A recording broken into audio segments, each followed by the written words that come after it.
Rabbi Yossi, I remember as a kid, I make the speech at every Farbrengen. When I was a little kid, we went to 770 to Farbrengen, but in my childhood, the average, quote, long Farbrengen finished at 3 o'clock in the morning. The Bemis. My father used to say, Amol had finished 5 o'clock in the morning, 6 o'clock in the morning.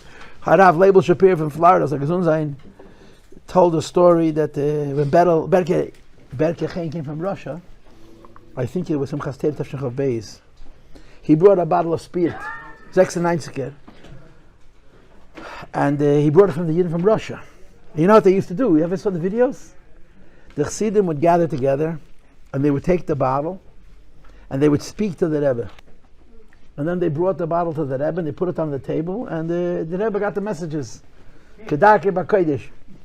So first of all, Berke came to 770, and he put on a hat. Why? Because in America, so the Rebbe said, what happened to the casket?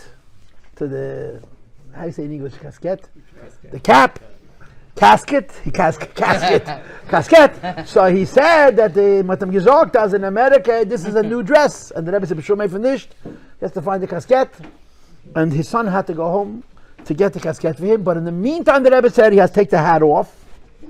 Because he's not allowed to sit chas v'shalom for 1 minute with this hat, he has to wear the casket.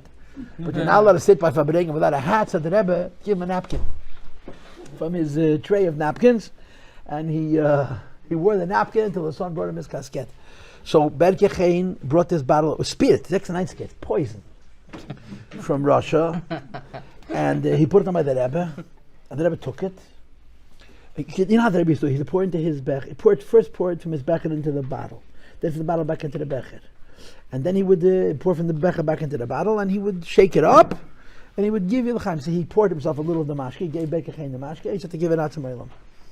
Like a minute later, the Rebbe turns around to him and says the Rebbe he should fill him up a becher of this poison. And the Rebbe drank the whole thing. Then he asked a few minutes, asked him for a second. Purim Tov Shechai. The Rebbe took a lot of mashke. You know that. They took a lot of mashke. And there were Chassidim who were very worried about the Rebbe's health, and they were trying to give the Rebbe eitzes. Tavshach Beis, when this happened, the elder Chassidim were worried about the Rebbe's health. So Reb Shmuel went over to the Rebbe, and he told the Rebbe a story. And when the Rebbe Shmuel wanted to talk to the Rebbe, he would come up with a story from his Zayde. His Zayde was Reb Gesheber. And the story had a message that he wanted to give over to the Rebbe. It was veiled in the story. So Reb Shmuel went over to the Rebbe, and he told the Rebbe a story. And the story was a message about saying l'chaim. So the Rebbe said to him, "Die meise haben das mir in ganzen kein Scheiches nicht." Die meise hat mit mir in ganzen. The story has nothing to do with me.